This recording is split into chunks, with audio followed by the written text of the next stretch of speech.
ওমরা করলে কি কি লাভ হবে? এক নম্বর, ওমরা আল্লাহ তাআলা কোরআনে বলছেন তোমরা ওমরা করো, ওয়া আতিমুল হাজ্জ ওয়াল উমরা, এজন্য আমরা ওমরা করব। দ্বিতীয় নম্বর ফজিলত, নবীজি হজের আগে ওমরা করছে, এজন্য আমিও ওমরা করব। তৃতীয় নম্বর, যেই ব্যক্তি ওমরা করবে ওই ব্যক্তি নবীজি বলছেন সে যেন আমার সাথে সাক্ষাৎ করলো, সুবহানাল্লাহ।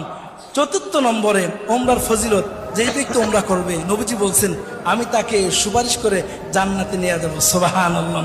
পঞ্চম নম্বরে, ওমরা করতে গিয়ে আমরা বাইতুল্লাহতে নামাজ পড়ি, 1 রাকাত নামাজে 1 লক্ষ রাকাত নামাজ পড়ার সওয়াব পেয়ে যাবো, সুবহানাল্লাহ।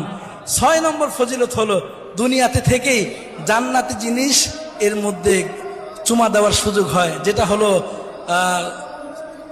আসওয়াদ পাথর, হজরে আসওয়াদ, এর মধ্যে চুমা দেওয়ার সুযোগ হয়।